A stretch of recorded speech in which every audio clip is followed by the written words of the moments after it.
Hey, it's Jeff McNichol down here at Mom's Music, 1900 Melwood Avenue. I was just thinking, when I was a kid, the magic was at Frankfort Avenue, the Mom's Music at Frankfort Avenue, and I used to beg people to get a ride down there just to hang out with the guys and see all the cool gear. Now that I'm the owner of this store, it's like a dream come true. We're recreating the magic with the vibe that we used to have at the old store. We're carrying all the gear that you're going to possibly want. We're giving you the outstanding service and personal attention that you deserve.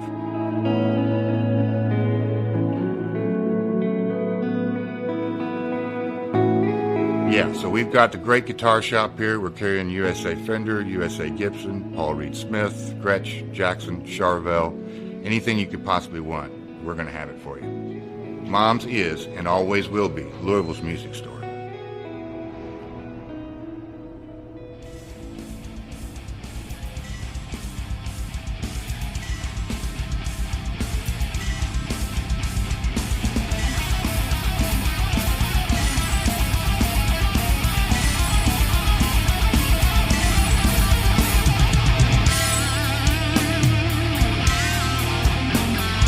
Thank you for tuning into the Metal Forge. I am Mark Jackson and I am your host. The premise of the show is pretty simple. Awesome interviews and awesome music. If you want to contact me, hit me up at metalforgeradio@gmail.com or visit the website metalforgeradio.com. And now let's get this show on the road. What's going on, Metalheads? Thank you for tuning into the Metal Forge this week. I'm Mark Jackson and I'm your host. It is Memorial Day weekend, so please thank a service member. Please be safe, be smart. If you're in a place where you still have restrictions and so on and so forth, please be smart, be healthy, so on and so forth. Thank you. This week, we have Time Rift from the Portland, Oregon area. The PDX is back again, baby. Yeah, kind of went into my Vince McMahon there for a second. No, Portland's fucking rad-ass fucking scene. You guys know that. I've had several Portland bands on the show with Silver Talon, unto others. Fucking Bewitcher, Soul Grinder, so many awesome fucking bands. I'm seriously going to have to plan a vacation and go out there once shows are back a thing and catch these bands in person if I can't catch them here in town first. More from them soon. You know where it's at. Let's go ahead and get it out of the way. Let's do the question of the week. This week's question was, what album do you take with you everywhere you go? What's your ride or die album? No matter if it's tape, CD, what is it, digital, what do you take with you everywhere you go? Phil Garrett from Ageless Art Tattoo in Clarksville said, King Diamond's Abigail. Abigail! Yeah, I can't really get a high-pitched voice like Jarvis does in his commercials for the Night Demon Heavy Metal Podcast. Zoso Abel Carey said, Master of Reality. Yes, super fucking awesome. I don't think there's not much that gets better than Master of Reality, honestly. That's not the only one. Frank Green from the It's Gonna Get Weird podcast said Master as well. Hell yes. Sean Tyler was Power Trip by Monster Magnet. I was kind of surprised with that. And here's a not so surprising answer from Josh Carpenter. Steve Harris Jr., I will call him this week, is Power Slave. Rad fucking album, we all know it is. So, Alvaro Gomez says Rain and Blood by Slayer. I mean, yeah, I take that everywhere I go. Donnie, former drummer for Overload, Donnie Cranmer, says Terry Reid, Seeds of Memory. You know, I dig that album as well, and I think unless you like really a connoisseur of that generation, the 70s singer-songwriter type stuff, I think the newer generation really got into Terry Reid with Devil's Rejects, because there's a couple of songs that Rob Zombie put on the soundtrack from Terry Reid, and one is that it's the end credit scene. It's just so fucking awesome. So absolutely, those were the Facebook people. Let's get into the Instagram posts. King Metalhead 69, Zale and Ardor, Devil is Fine. Don't know it, have to look into it. Bodily Ruin says Facelift by Alice in Chains. Corey Sims, Sabotage. Yeah, another Black Sabbath on the list. And Sabotage is a rad fucking album too. I don't think you can go wrong with, and this is the Bronca studio shirt. It says you can only trust yourself in the first 6 Black Sabbath albums. And I'm pretty sure that's about right. Fatal Arrival says Painkiller. Hell yeah. Definitely going with some Painkiller on that. Let's see, who else do we have here? Oi Brandon says Faith No More's Angel Dust. Yes. Grave Dancer. Shout out to her. She's awesome. She's definitely sharing all the posts and shit like that too. Is Leprosy by Death. And Vomit 666 clothing line. Check them out. Danzig 2, Lucifuge. Yes. Yes. So many rad fucking answers this week. I'm going to give you guys this week a question that I ask all of the guests on the Metal Forge. And I want to know, what is the worst album by your favorite band? I know you've heard a lot of the artists tell their stories on this, but what's yours as a listener? Make sure you guys are clicking the links to the bands below, the official websites, the Bandcamp pages, the YouTube pages, the Spotify playlist. Without being able to play shows, this is the only way these guys can make any kind of money. So please, click those links, show your support, and help these people out, because they are the ones that need it the most. Also, thank you to the sponsors, Mom's Music, Maxwell's House of Music. Go get your gear from those places. Check out Bert, Bobby, Brooks, Howard, and Mike at both of the stores. Click the links, momsmusic.com, maxwellshouseofmusic.com.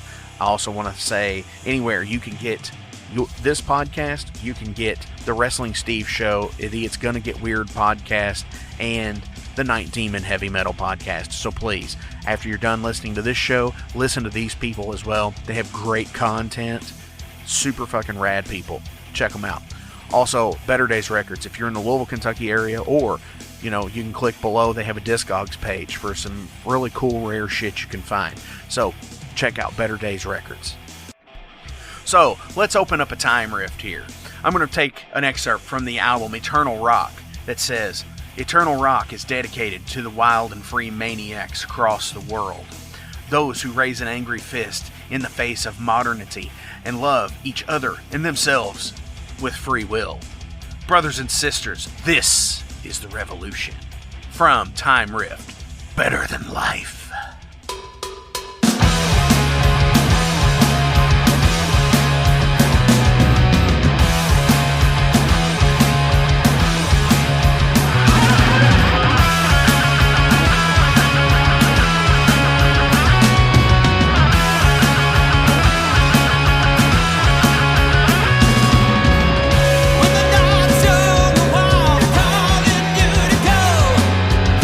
There's a magic in the air.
All right, Metalheads, I'm being joined here again in the Portland area because it's such a super rad fucking scene. This time with Time Rift, and we have the whole band here today. How are you all? We're fucking great, man. Doing great. Awesome. Hell yeah. Why don't we go around the room here and introduce ourselves to the listeners of The Forge? All right. I'm Terrica. I play the drums in Time Rift. I'm Levi. I'm the bass and vocals of the Time Rift. And I'm Justin, and I play guitar and the band dad. Yeah. And I'm a huge pain in the ass to these two. Band dads usually are. I get it. You guys started in 2014 in the Portland area. Again, shout out to that awesome fucking scene. And you guys are a little bit different than some of the other bands that I've had on the show from there, like the Unto Others and the Bewitchers and Soul Grinders. You guys are more of a heavy metal rock, heavy rock band.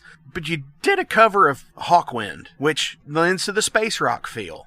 That one was kind of a fun one. I don't remember why we chose that one. Probably just because we all like Lemmy. I mean, it was more of like we did a couple Lemmy songs. We were recording our album. I mean, that one's it's fun. And yeah, it's definitely kind of different, not as expected, I would think, of people that play and whatnot. And it turns out it's also, whenever we play it live, usually is the one that gets people to dance the most. Yeah. Well, hell yeah. Which is always kind of a fun thing. We were just talking about this earlier, because a lot of times the metal scene, you get the cross-armed, they're all like, standing there while you want to get people up their feet and, get that grand funk vibe with the foot stomping music. Right. So. Well, and that seems to be a thing where you either have that or you have the other. Very rarely anymore do you have both happen. Yeah, I mean, and I kind of feel that way, like, you mentioned like Bewitcher, and I feel like they kind of do that same good middle ground of they got their black metal influences, but then they have their like early Metallica or Ozzy or Danzig influences too, and they kind of, that's why we jive with them so much, is because they're not just a metal band. And I don't think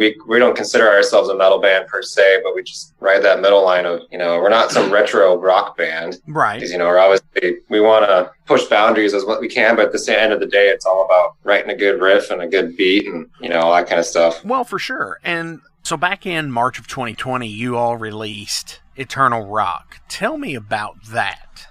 Well, so Eternal Rock, we actually, was it 2018? 2018, yeah. Mm-hmm. We actually recorded it just at the end of December in 2018. And that was just more like, we just got to the point where we got songs and ready to go. And our good friend, Charlie Korn, who's an amazing drummer who's toured with Incantation and a bunch of other really good bands, and Skeletal Remains. He's an amazing dude and killer drummer and great engineer too, and knows what he's doing. And he recorded us in December. And so we spent a good chunk of like 2019 trying to shop it around, because we didn't want to be one of those bands that just spends all this energy and then releases it on Bandcamp, on a Wednesday, and no one downloads it or something. We just wanted to be more special. And so we had a lot of patience with it. And then as things kind of progressed, we, decided, let's bang it out. And we decided in March of last year, just kind of arbitrary at the end of 2019, I think. And then COVID hit, and it was kind of like, well, fuck it. Let's just put it out there. And we did. And then, we did just a tape, limited edition tape, which, sold out pretty quickly, which was kind of nice getting that response. And then when was that? Like summer last June? June, yeah. Mm-hmm. June, we got hit up by Dying Victim Productions out of Germany to do kind of like I wouldn't call it a re-release per se, but I guess it was on vinyl and CD. And that came out in November in Europe. And there's distribution in America and stuff too on a couple of different labels and whatnot. So it's been kind of a little bit of a slow burn as far as it getting out to the world and from our end of things. But, with the pandemic, the last show we played was like the week before Oregon shut down. And it was kind of a weird feeling, because it was like one of those things where it was at a really good venue in town, and the bands we played with were great, but people were just kind of like a little unsure of what's going on. Right. I mean, we kind of were too, because at this point you're like, what's going on in China? What's going on in Italy? What's going on anywhere else? Yeah. And then we played that show, and it was kind of like the attendance was kind of low, and the people that were there were just, everyone was already kind of spacing apart, not sure what the hell's going on. And then it was the next week, COVID hit, and we're like, well, shit. And then,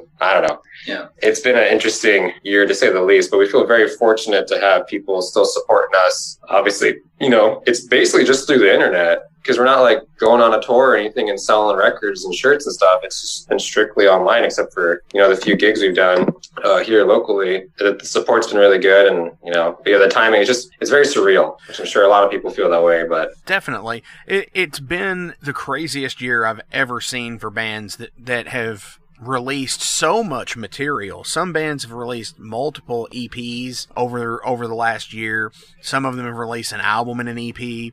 And as much as I think I've always said on the show that content is king, and the more content you have, the more of a following you can achieve. But sometimes, you know, you've got to know when to draw the line, I guess, because if you can't tour something, especially if you are used to going on tour and you have that regiment to where you go and you record and then you spend 30 days out and then come back and then go back out for another, you know, you're constantly in the rotation. It's difficult, and I can't imagine, because I'm usually not a touring guy anymore.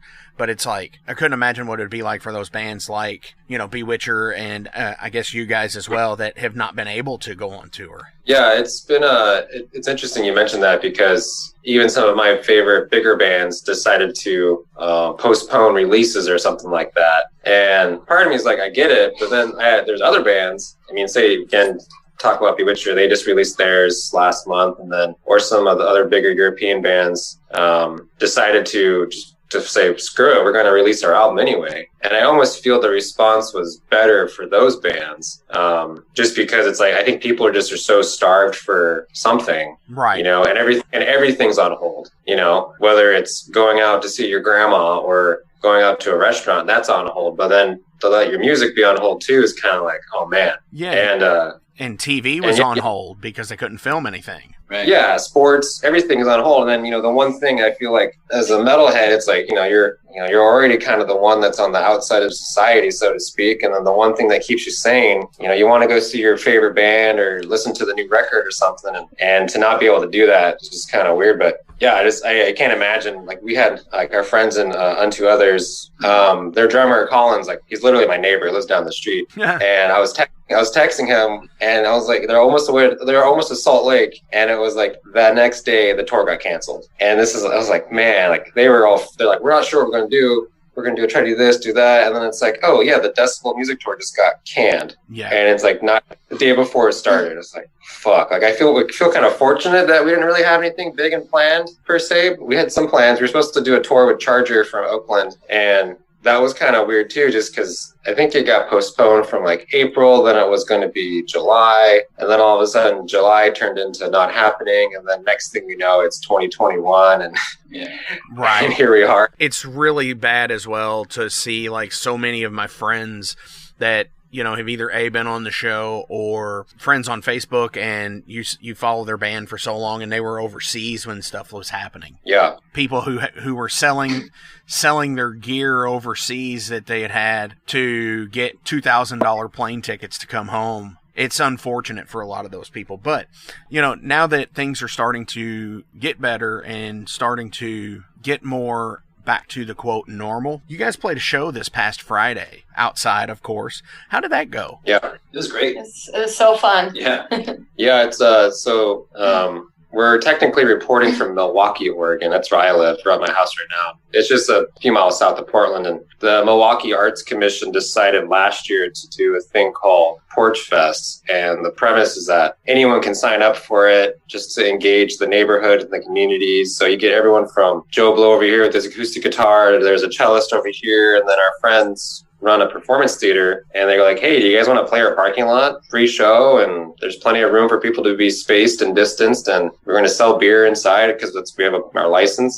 And it was like, without a doubt, there wasn't even a question. You know, I got the text and I told them like, hey guys, we're playing a show. I don't know what day it is, but we're doing it. They're both on board, obviously. And yeah, it was, like I said, the weather was perfect, and you know, we set up our stuff, and there was it was a decent turnout, like, 100 and 150 some people throughout a couple hours or so. And hell yeah. And it was surreal too, especially because, you know, like we're all vaccinated, and a lot of our friends that showed up are vaccinated. And then I would see people I haven't seen in practically almost a year and a half. And it was an outside show, and, you know, it's on a main street here. And so there's people walking by, and they just would stop and like, what the hell is this noise? And, you know, I'm looking up as we're playing, and it's like, oh yeah, there's some dogs here. There's some babies here. There's like, we just were talking about this earlier, that the cool thing about the show, and I think what it just kind of solidifies us and what we're doing, is that, like, you know, we tend to draw not just like the leather jacket and denim crew, but, you know, we had, you know, there's old people that showed up, there's people with their babies, like I said, or people with their dogs, there's people all walks of life.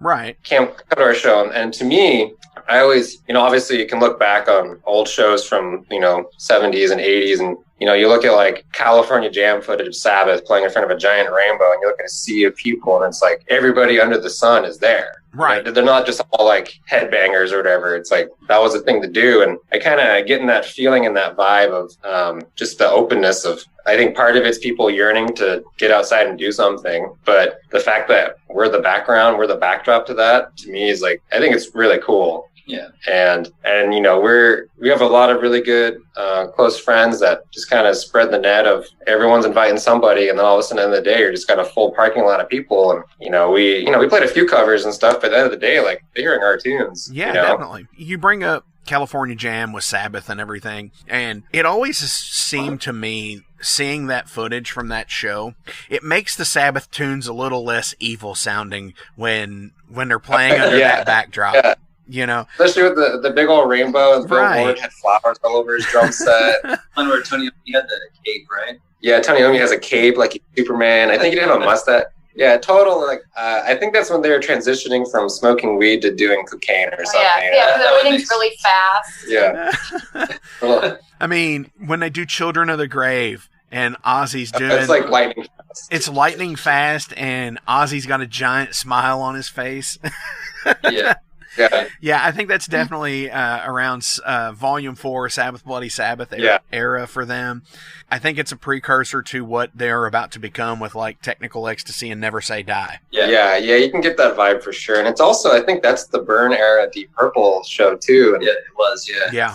And, you know, they're the same thing. They're just complete maniacs going crazy on stage, and Richie Blackmore having to like escape from a helicopter. He doesn't get arrested because he destroyed a camera or some shit. It's like, no, you can't make that stuff up. You just go on YouTube.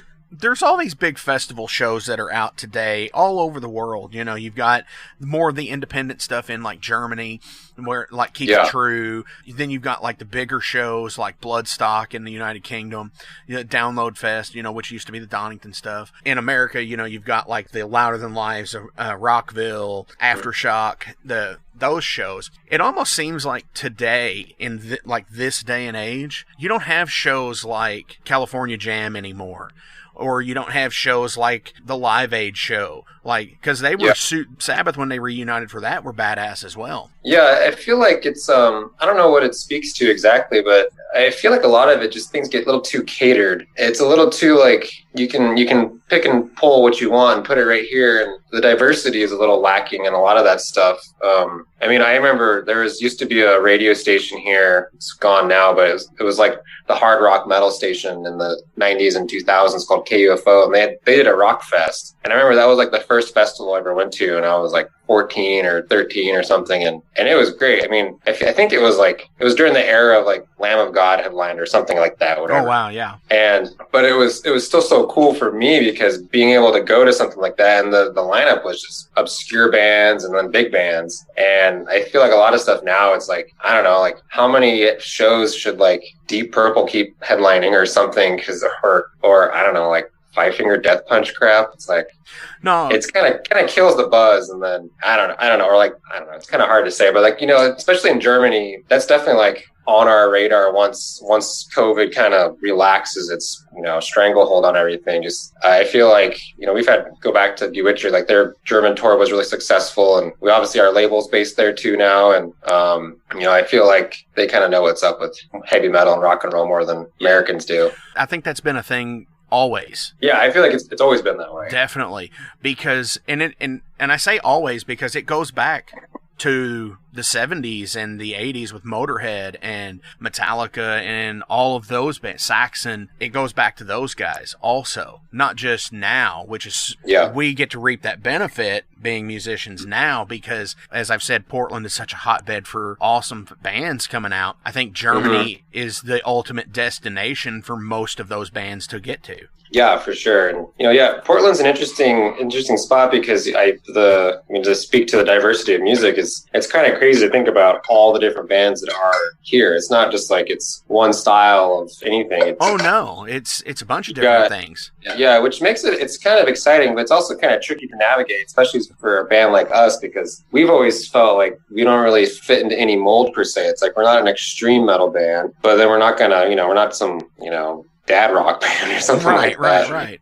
Playing like the blues bar down the street or something, which we'd love to do that too, obviously. But the thing is that you could. Yeah, that's the thing. That's what's kind of nice is like we're I think just as happy to play a bill with some death metal band as we are with, I don't know, playing with Bewitcher or Idle Hands or Unto Others or something like that. Right. It's a lot of fun, to say the least. But you can go to a show here and it's, you're not getting bludgeoned by, I don't know, Cannibal Corpse ripoff bands for 4 hours or something. Yeah. Right. You get the ups and downs of different styles and whatnot. And that's one of the things when I've always promoted shows, I've tried to do that. All right, so take a second, hang out. We're going to come right back to the Metal Forge with Time Rift. Hey, are y'all in a band? Do you need merch for shows? By now I'm sure you've seen all the Metal Forge patches that are available, along with many more. Well, the printer I use for those is UKR Patcher. Check them out on Facebook and Etsy. They do awesome custom work and for extremely affordable prices for any band budget. Check them out, UKR Patcher on Facebook and Etsy. Welcome to the night. You think you know Night Demon? Then the Night Demon Heavy Metal Podcast is for you. Step into the darkness as we peel back the curtain to give you an unprecedented, all-access look into the mind and the heart of the demon. We're talking band history, song analysis, studio anecdotes, stories from the road. It's everything a diehard Night Demon fan could want and more. This is the only place to learn the inside scoop, the deep dive trivia, the untold tales from the band members themselves and those closest to the Night Demon story. Need more? The sacred Night Demon Crypt will be pried open to reveal demo recordings that have never before seen the light of day, all with in-depth commentary by the band and the people who were there for the writing and recording process. This is a gold mine, a treasure trove of all things Night Demon. Head over to nightdemon.net or wherever you listen to podcasts. With the album that came out just over a year ago at this point, what's next? I mean, are y'all writing and recording for something new? No, we've been grinding away at writing some new stuff for the second album. That's been primarily our focus until we got this gig, and then we just ran through pretty much everything. Yeah, I think we're just taking it a little slower than, normal per se, because it's not like we're up against some deadline, of like a tour or whatever release thing. And the second album's going to be released on Dying Victims. And obviously it's kind of TBD right now, but we're just really basically just writing songs that, okay, cool, we got it down now. Let's kind of like rework it to make it like the best. Really being critical, but not too critical. And I'm sure I drive these two crazy with cutting things, doing this or do that. But we got there's about 4 songs down, pretty solid right now. And so we're kind of looking at that as about almost a halfway point. Definitely. With obviously tons of ideas. And I mean, we're all constantly writing things at home and thinking of ideas and whatnot. So there's definitely no stagnation on our end. I just think we're at a point where we're very fortunate with our contract with Dying Victims that it was, a second album was included in our deal, and we want to make it 10 times better than Eternal Rock. It's getting there, so we're working. Hell yeah, it's good.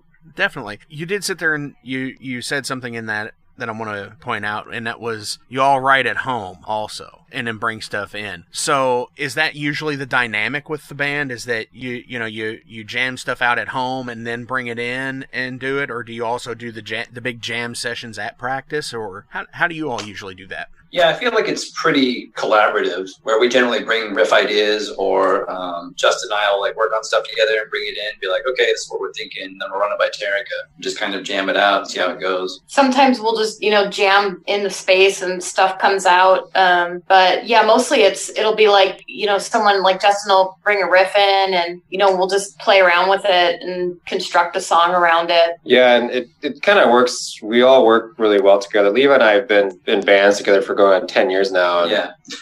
So it's when I'm writing, I actually kind of write to his voice, or at least how I feel like it would go really well, sort of deal. And then with Terrica and her drumming style, it's in my head, I'm always constantly like, not right. I can't play the drum for shit. I can kind of sing, but it's beneficial for all of us. It was like, hey guys, I got this riff, and then I'll just bring it to them, or Levi's got an idea, or even sometimes we even lead off of Terrica as a great drum beat. She's like, hey, I got this drum beat I came up with. It's like, cool, let's work it seems a little backwards to work from the drums almost, but at the end of the day, yeah, it's constantly just thinking of things at home and coming to the space, and we're pretty regimented on our schedule of rehearsals and whatnot. We have a great space that we have access to all any time of day and night, and nice. Just get loud as we want, which is kind of to the detriment, I think, of some bands that are around us in our space. Absolutely. Yeah, it usually quiets out really quickly after we start playing. Yeah, it's always some like, I don't know, indie ska band that's like next door to us, and then all of a sudden we just start playing, and then like Terrica said, it gets real quiet afterwards.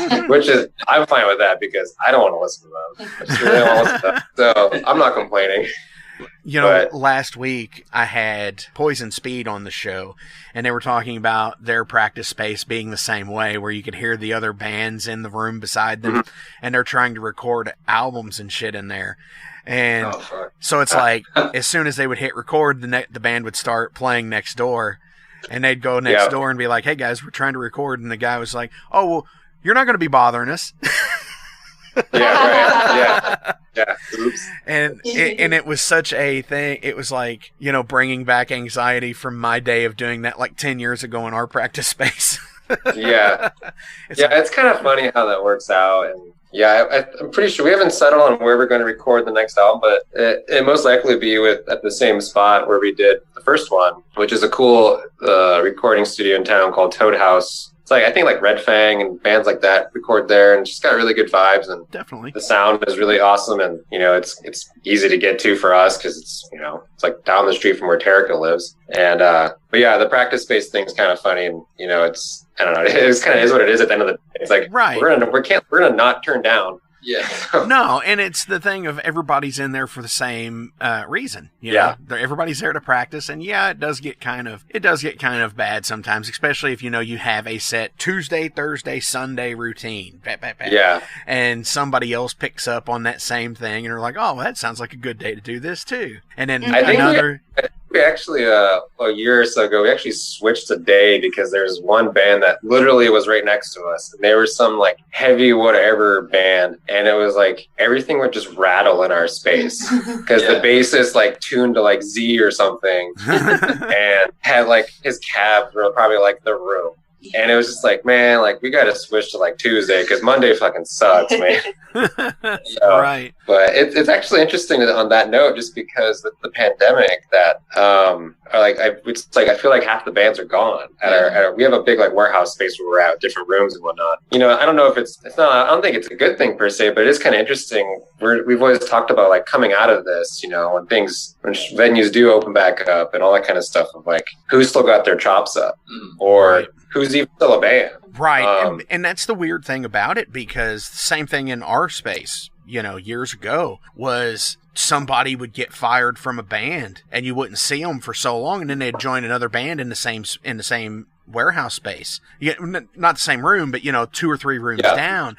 And it's weird because it's almost like a little tight-knit community of people that come in and out of there. So I totally get what you're saying with that, is who's even still a band that was in the space with you guys pre-COVID. Totally. Yeah, it's just interesting. And, I feel like it's kind of a interesting moment to where, personally speaking, like I'm still working. We've all been hit or miss with jobs obviously last year, but there's still time to jam and record and practice and whatnot. And to kind of see that dwindle a little bit it's like, oh man, that kind of sucks, just because, I don't know, it's like the creativity is kind of the only thing that keeps us sane. Mm-hmm. Right. We'll see what happens in the coming months. Where Oregon's opening back up slowly but surely, and hopefully that means some real venues are opening up and whatnot. Yeah.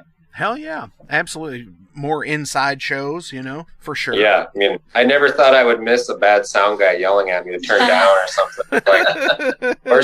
Or I'm sorry, the PA's maxed out. We can't go louder than your ears. All right. Or like get a fucking drink ticket that's worth like one beer.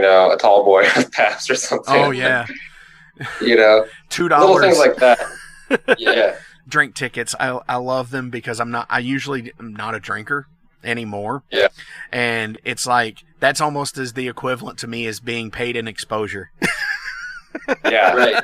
Yeah. It's so bad. Yeah, it's kind of there's little silly things like that. I'm like, I hope a few things change with venues going forward, but I don't know. We'll be glad to play a show one of these days. That's in a live concert with actual, stage and backstage and crap like that. Although I will say, if they keep live venues a new thing going, that would be really cool. Like outside, I think that lends more to the testament of the community of like the rock community. Right. I think it needs to be more like live amphitheater kind of stuff. Definitely. Yeah. For sure, because inside shows are what they are in winter time. That's great, but if you can have more outside festival type shows in the summer, that was always my big thing with festivals. Is like I love going for a day and being like, this is fucking awesome. Get to see like 16 bands, here and there, whatever, A stage, B stage stuff, but like. Here recently, a lot of these shows have been ridiculous where it's been like 3 and 4 day shows. And it's like, maybe I'm old now or something, but that's too fucking much. Yeah. I don't want to camp out at a place like that. And, Yeah, right. I like to have a shower too much now. Yeah, I know what you mean. Rock resort out in the desert, Oh, or you can do or you can get us to go on those cruise ships if cruise ships ever happen again. Should we do that? Metal Should cruise? become a cruise house Yeah, band? Cruises are definitely still happening now, and Open up a cruise, Kiss Cruise. Yeah, the 70,000 tons of metal type stuff. Yeah, definitely. All right, everybody, it's nearing that time. The time for a break. Let's check in with some sponsors. Let's see what's going on. Let's come back with some general profile questions for the awesome people in Time Rift. Hey guys, Wrestling Steve of the Wrestling Steve Show here. So if you're currently listening to the Metal Forge with Mark Jackson, then you understand that Mark Jackson has a pretty discerning taste when it comes to music as a whole. You'll also understand that he has a discerning taste for professional wrestling, just like me. My show is called the Wrestling Steve Show. I talk about modern and classic pro wrestling in a completely unbiased, unfiltered way. Be sure to check me out on all available podcasting platforms. That is the Wrestling Steve Show. And I am the host, Wrestling Steve. Just remember, like Confucius said, man who goes through turnstile in Thailand is going to Bangkok. Pro wrestling. So I'm going to shift gears here. I'm going to ask you guys some general profile questions about you all as people because, hey, we're a big metal community and metal is family to me. And here on the Metal Forge, I've been asking these questions for about 6 or 8 weeks now. So this week's question was, what is your ride or die album? So what that means is, what album do you take with you everywhere you go? No matter if it's CD, cassette, digital, what one album do you take with you everywhere you go? Yeah, I mean, mine changes, I don't know, a lot, but I guess, do you guys have an immediate answer? No, I gotta think. I guess my immediate answer would be Danzig 2, Lucifuge. Wow. It's a good one. It is. It's great, yeah. That one, and then MC5's High Time. Nice. That one's I listen to that one at least weekly. So I would say for me it'd maybe be the Allman Brothers' first album. Wow, not expecting an Allman Brothers drop there. There's something about it that really speaks to me, Definitely. It's the guitars. Yeah. Yeah.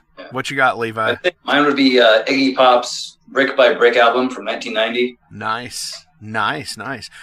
3 top answers. Hell yeah. What was your favorite TV show growing up? Man, well, I think for me it was probably Little House on the Prairie. Seriously? Then when I got into like junior high, then I was more into like Star Trek: The Next Generation. Nice. So from the prairie to outer space Pretty much. with hot girls. I'm out of here and all these cow pies, man. I'm old. I'm a lot older than these guys, so Hey. I'm from a different generation. Definitely. But, there's nothing wrong with Little House. I remember we had to read, like, one of the books in like, elementary school, and my mom always watched the show. It's a pretty good show. I'll go with that. Yeah, I grew up in North Dakota, so we had to read all of those books. Because you pretty much were Little House on the Prairie. Pretty much. I think mine was a little more crude. I was really into South Park as a kid. Or like Beavis and Butthead. Right. This typical dumb, crude humor. That was always my go-to. Explains a lot. That explains a lot. Yeah, I'd have to go with Xena, Warrior Princess. Oh, hell yeah. And then Deep Space Nine was my big, male soap opera jam. Right. Awesome. What was the other one? Like Beastmaster? Oh, Beastmaster? Beastmaster was that was a good, too. TV show for me. Or Kevin Sorbo's Hercules. Yeah, which would be cool because it's Sam Raimi. Yeah, exactly. Evil Dead meets meets Schwarzenegger. What's your most unpopular music opinion? I don't know. Levi's into some weird shit. That's true. I mean, I've really been loving Sammy Hagar lately. Like, I was just, but Hagar rules, though. I know, but it's like He's the Red you're Rocker. only supposed to, be into David Lee Roth era Van Halen. And Oh, you mean Ben Hagar? Ben Hagar. Yeah. Okay. So you're really liking the Sammy Hagar Van Halen era. Yeah, I mean, I grew up with the David Lee Roth era, but Right. like at this point in life, the Sammy Hagar era is really starting to speak to me. I think they had more. I almost want to say they had more of a commercialability to it. Yeah. Oh, definitely. I mean, Sammy Hagar really brought the pop out of him, I think. Right. But plus Eddie just getting away from the guitar and more into, like, I think the keyboards and synthesizers, and that was kind of apparent, obviously, on, like, Jump and stuff, but I don't know. I'm a huge fan of Rammstein. That was kind of one of my growing up bands, and I still think they're one of the heaviest bands around. Definitely. And probably the hottest with the fire. A lot of fire going on there. Right. Yeah, I'm still sour over COVID over those guys because I missed them last year because of it. Yeah, they announced that stadium tour, and I think their slogan for Mexico City or somewhere on the border. It wasn't Mexico City, whatever it was, but it was totally making fun of America. It was like, "You build walls, we destroy them," or something. Oh, I was like, "Oh man, you guys just really hit a hard one there." Pushing the envelope. That's kind of their thing. What's yours, Levi? I really like the album everyone hates, especially Tom G. Warrior hates it, is Cold Lake. I think that's a really fucking great album. Yeah. Like Celtic Frost. Right on. That's a tough one. Yeah. I'll have to listen to it. I'm not a big Celtic Frost person, so they're one of those bands, and I'm sure like everybody has a band like that too, that they want to just get into, but haven't ever really put forth the effort to get into them. They say, I always want to check something of theirs out, and you just keep putting it off. So I definitely need to get more into them. Yeah, Celtic Frost is one of those bands too. I feel like, at least with Levi and I, that they've been such a part of our musical DNA for a long time that they're just kind of like entrenched in how we write songs, which is kind of, obviously I don't think it comes through a lot of things, but like the feeling or the attitude generally comes through more than the musicality. Yeah, it's one thing I always respect about Celtic Frost and Tom Warrior just in general, that it was not just about like the riffs or the look, but also about the attitude of things too, and the seriousness or the depth to the lyrics or some shit that isn't just like, they're not just playing some thrashy beat. They're like, oh, this song's really heavy on like a spiritual level. Like, what the hell? Plus, everything's just with them. It's really easy to do the ooh and the stuff like that, practice for fun, because it's hard not to. For sure. Rapid fire. Sabbath or Zeppelin? Sabbath. Zeppelin. Uh-oh. Led Sabbath. Sabbath. Another rapid fire. Denim or leather? Denim. And she's wearing a leather jacket. Well, I thought about it. I was like, I couldn't wear leather pants every day. Right. But I could definitely wear, like that'd get too sweaty. Yeah. So if it wasn't for that factor, it would definitely be leather. As much as I love leather, it's denim, because if I were to wear leather more than 2 or 3 hours, I would die. Right. So for sure. Metalheads are usually an eclectic bunch of people. we tend to collect a lot of things. So other than music-related items, what do you collect? Cats. Terrica's Like live ones? Yeah.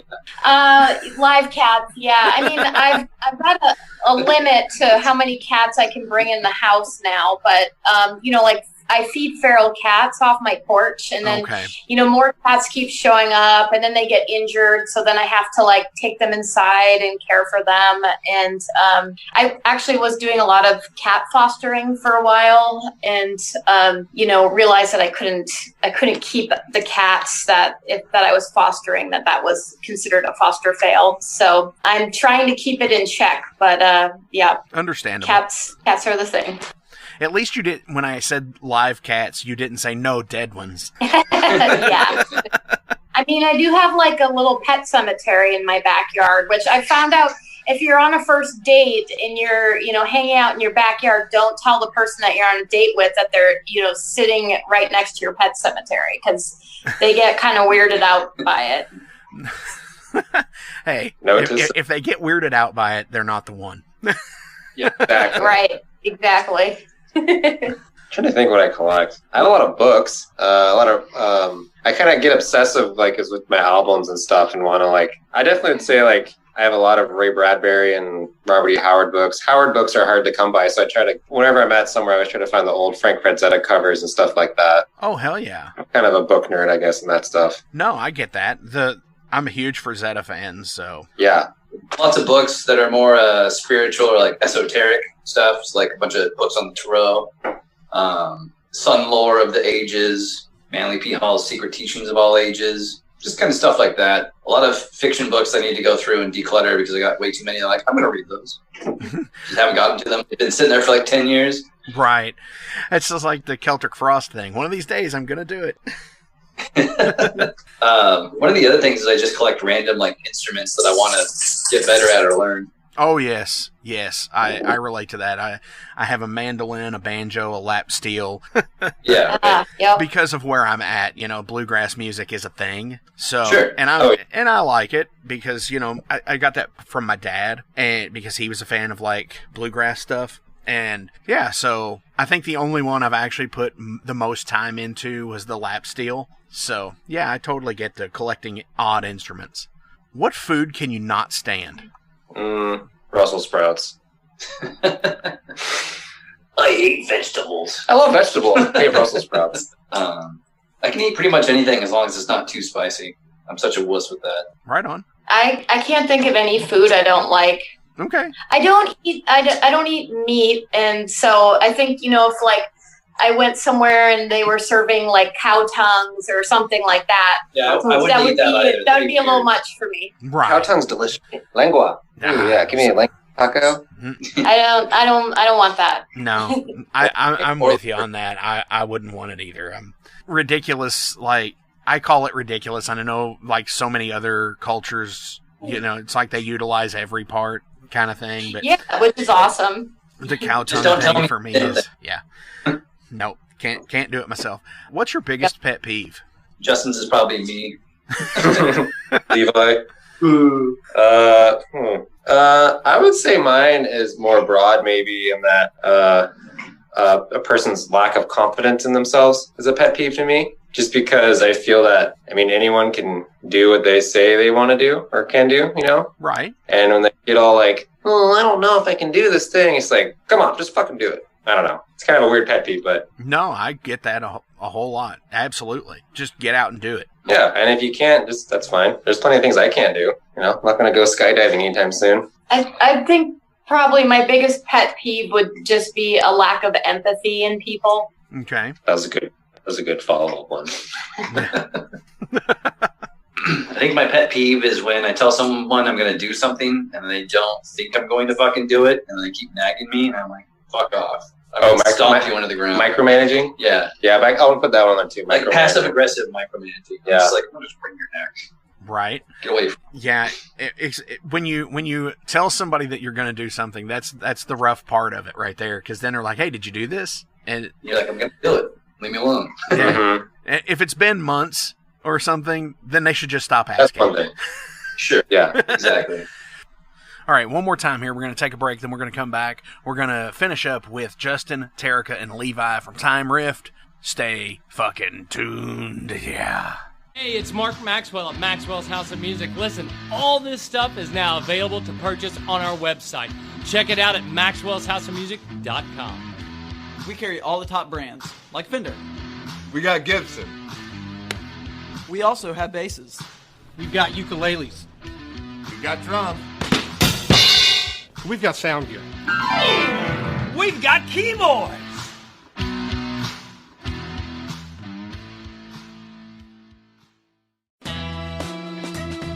Hi, this is Frank Green from the It's Gonna Get Weird podcast, a podcast I host with Scott Clark. You're gonna get everything you need on the podcast. Lots of laughs, lots of music, some sports, and maybe some inappropriate shit. Usually that's Scott's forte. Check it out. It's Gonna Get Weird. Apple Podcasts, Spotify, Google Play, and everywhere you get your podcasts online. It's Gonna Get Weird. Hey, what if you don't get out of here and make it fast? I'm gonna put my foot right in your ass. Oh! Hey! So with COVID and the shutdown of so many businesses and everything else, did you get any time to learn any new skills during that? For me, I was trying to get into doing music production and learning about EQ and stuff for like recording shit at home, just to be like, oh, look, I could do like a really decent demo. I got kind of far in it, but not too far. But I picked up like, learning how to like drop off lower frequencies and like higher frequencies, EQ more of a mix to get like boost for like certain ranges. Cool. Yeah. It's definitely another language. Yeah, absolutely. And trying to go back through and relearn music theory that I took in like college. Right. It's just like having to struggle through this again. Hell yeah. Getting a little bit better at it. I can read music a little bit better. Do you have one, Terrica? Not really. I mean, I got laid off for a couple months, and then when I went back to work, like working way more than I was working before the pandemic. But the couple months that I had off, I just like did all kinds of home improvement stuff. So, I'm just learning more stuff about fixing my house and, okay. That's cool. Yeah. Fair. I think that's mine too, because my job, my work, I never stopped working. So, but my wife and I did a lot of work in our yard and stuff, and leveling. He already does all the things that people took up during the pandemic. Yeah. Like his Instagram name is Bread Fire Death because he bakes and he like makes his own bread, and he's been doing that for years. So. Yeah, which has been kind of funny because I bake a lot of bread, and I have a couple starters I take care of, and people be asking all these questions. Like I remember it was like last April, I get all these questions from friends like, all right, how do you do this? How do you do that? And then I'd give them answers. And then it'd be like July, I'm like, hey, how's your starter going? Like, oh, I gave that up. Right. Like, I don't, because they were. I tried it for a week. Right. Or weren't you going and trying to get like your flour and stuff, and it was like out of stock? Or it was like way more expensive. Yeah. I felt like an old man, like just like. Damn this pandemic! Yeah. I can't get any of my bread brains. prices are too high. Yeah. Son of a bitch. There was probably going to be maybe 30% of a success rate, I would say, because 30% of the people that actually went out and bought everything, out of the 100% that went out and bought everything, 30% of them probably actually made a turnaround into something that was edible. Other people just probably let it waste, or just, like you said, when you asked them in July, I gave that up. Because they thought the system was failing. I'm going to live off the grid now. I'm going to bake my own bread. Yeah, it's kind of funny. I mean, I think it just goes into the people trying to figure whatever the hell's going on, Right. Trying to take up something new and this and that, and then you kind of get stuck back in your old ways and things, which is, I think that's just human nature is, if you're comfortable, you're comfortable. Right. But I don't think I learned any new skills per se. I think I just honed some in. Right on. Terrica did a lot of house projects, and I did a lot of house projects myself, and I think I learned how to not want to kill my wife or myself for projects or something. Right. Stepping back and seeing the forest for the trees on some projects and things. A little more important. Definitely. So on the other side of that is, what is something that you've always wanted to do, but you're not coordinated enough to do? Skateboarding. Yes. Not coordinated enough, and too old for the injuries. Definitely. Wear a full. Yep. Yeah. I don't know. I don't know if I really have one. Right on. I'll have to think about it. You have anyone, Levi? Yeah. I still want to get better at drums. Terrica was teaching me a little bit, so I still have some practice drumsticks at home. But it's funny that she said skateboarding, because when I got my second stimulus check, I went out and bought a new skateboard instead of a drum set. So I'm like, okay, I skateboard a little bit, but it's been 15 years since I last skateboarded. I actually was stupid and was like, am I too old to skateboard? People were like, no, just wear pads. Right. But I'm not going to do any tricks anymore. I just want to go cruise around. For sure. I don't know if I have anything new I want to figure out, but I want to get back into. I used to play ice hockey. Nice. And that was kind of like my introduction to metal too, was playing hockey, and then you put on Master of Puppets to get pumped for a game or something. And I haven't played in years, and definitely not a COVID friendly thing. No, but, definitely not. Definitely something I want to get back onto. It's just to me hockey is the most metal sport, because you're skating on razor sharp blades, and you're always in a pit. And you're always the pit is that the whole game is a pit, and you have this little rubber disc that you can knock someone's teeth out. And I remember playing hockey, and I would want to put on, like I said, Metallica or Slayer or something just to get pumped up. And some of the kids would be like, "What is this crap?" I'm like, "Screw you, man! This is how you get pumped to go kill somebody. That's the whole point of this game. Go full speed, man. You can't do that listening to nowadays country or something." What is the worst album by your favorite band? I would say, okay, so I'm a huge fan of Battery. There's a couple albums in the night. Levi knows this answer. There's two. Requiem and Octagon by Battery are probably one of the worst albums ever made. Yeah. To me, he's one of the best musicians and bands in the world. I don't know what he was thinking. It was, I guess, everyone always says it was the 90s, man. So, that's my answer. Right on. Yeah, one. God, I'm really drawing a blank, because it's hard to say who my favorite band is, but it might be Led Zeppelin, and I can't. You're gonna say Into the Outdoor? I love all their albums. Oh. I can't really pick one. Sounds good album. I was trying to think of, is there a Judas Priest album that, I haven't liked, but I haven't, listened to all of them. I haven't listened to the ones that Rob Halford's not on. And so, those are pretty bad. Yeah. So maybe one of those, but I haven't actually heard them. So I can't. Fair enough. He's never listened to them either. Well, if he isn't going to do it, why should I? Right. And he actually said that in his book. He's like, I've never listened to those albums. Yeah. So he has no reference of Ripper Owens as Judas Priest. So yeah. I feel like, not to cut off Levi just yet, but I feel like you're still thinking. I feel like with Ripper, he's always in bands after they're good.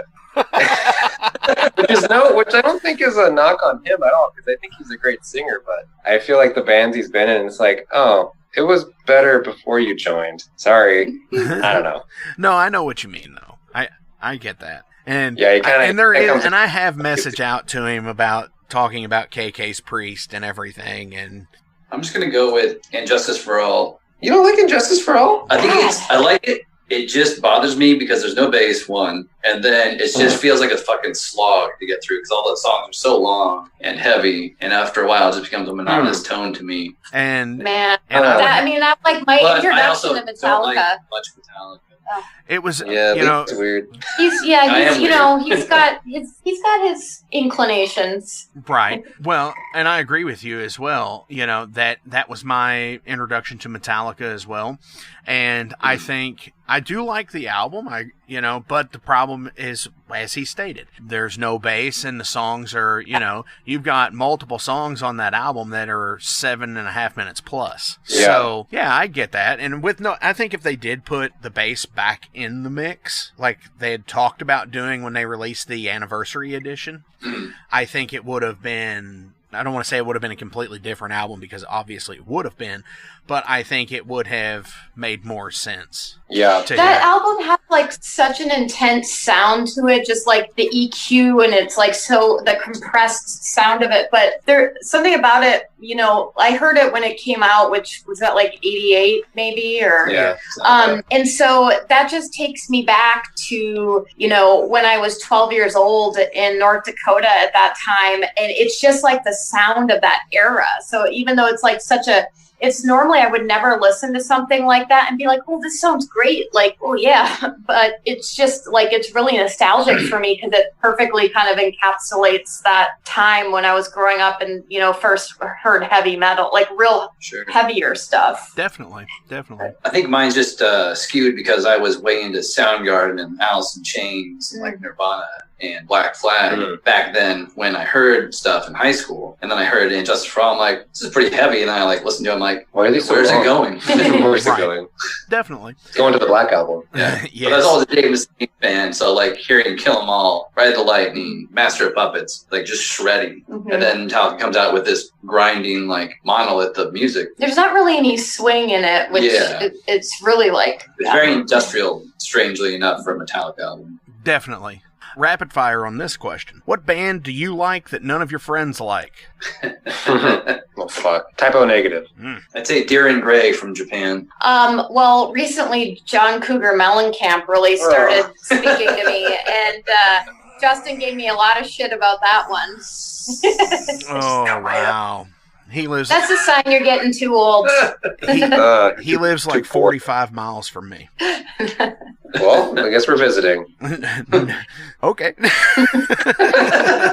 Again, thank you all for coming on the show this week. I greatly appreciate listening to you guys and your company. As always, links will be listed below. I need to start saying that again. For some reason, the last couple of shows, I've like, why didn't I promote that shit? So yes, links are always going to be listed below. So click those links, buy these guys' album, do everything for them because they're fucking awesome. And do you have any shout outs you want to give to anybody before we leave today? I just want to give a big thanks to you, Mark, for having us. No, it's a cool thing. And I think another big shout out, you know, you mentioned the Portland scene, you know, our buddies in Bewitchers, Soul Grinder, Unto Others, all those dudes and dudettes. Solicitor, obviously, they're fucking great. We got all our homies in Canada. Spell. Yeah, I Road want Rash. to give a shout out to the boys and Villain. The boys. Yeah. Villain. Oh, gosh. Hopefully the boys in Toronto are listening to this shit. Stay greasy. Yeah, stay greasy. Stay greasy. Yeah. Super cool people as well. Final question. What album changed your life? Well, for me, it would be Kiss Animalize because that album, when I was in about kindergarten, family friend took me down to his parents' basement, set me down behind his drum set and put on that Kiss record and gave me some sticks and told me to play along. And I was instantly obsessed with the drums and instantly obsessed with the band Kiss. And I begged for drums for 3 years and I finally got them when I was 8. And my first 3 concerts were Kiss. Eric Carr era Kiss was, you know, my introduction to the drums. So yeah, Sweet. That album changed.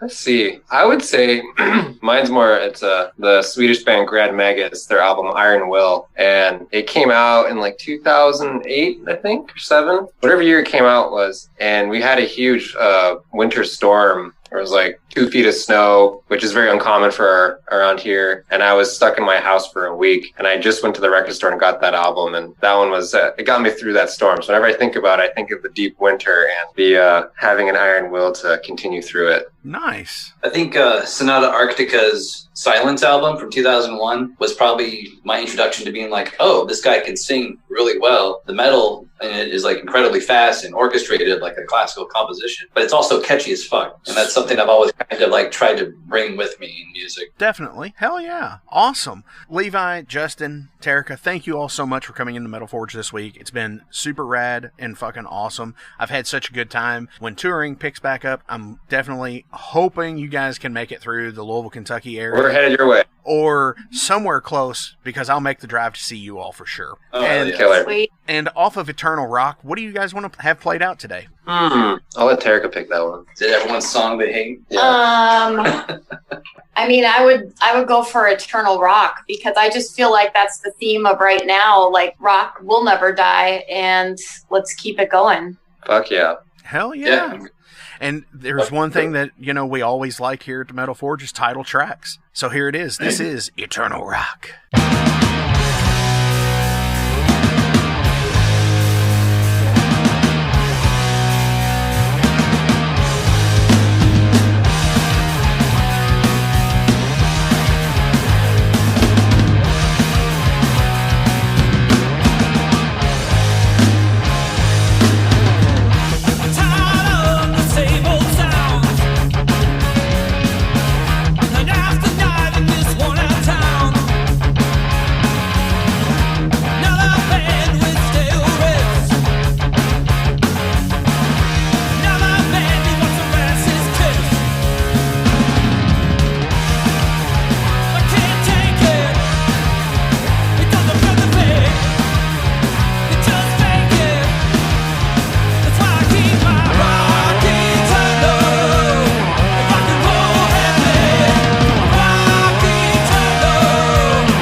Hey, thank you all for tuning into this week's episode of The Metal Forge. I want to take a minute to remind you guys about the Patreon page. Over on the Patreon page, we have the tiers set up to support the production of the show. We feature the Down and Dirty, which is just $1. There's nothing special for that one, it just sends me a thank you because every dollar helps.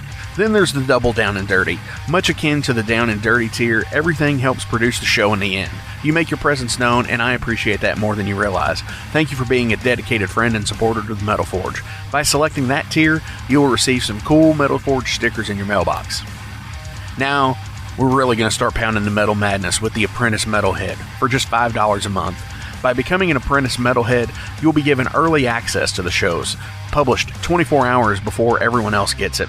You're also going to receive 3 entries in any contest that we do here at the Metal Forge. You're also going to receive a 10% discount on all Metal Forge merch, and you're going to receive a sweet Metal Forge patch for your battle jacket or backpack. And now, here is the big one. This is the Master Metalhead for just $10 a month. By becoming a Master Metalhead, you will receive a hand-numbered Metal Forge Master Metalhead membership card. You're going to be given early access to the shows as well, with 36 hours before everyone else. You're going to receive 5 entries in any contest that we do here at the Metal Forge. You'll be able to submit audio questions that I will use on the show of you asking questions to the upcoming guests. Remember, timing is everything, and you will need to keep up with the upcoming guest list on the website. You're also going to receive advanced knowledge of any new merch coming out and be given a 25% discount on all Metal Forge merch. And you're also going to get all of the other rewards from the other tiers. So visit patreon.com/Metal Forge Radio today and help support the Metal Forge. Rock on.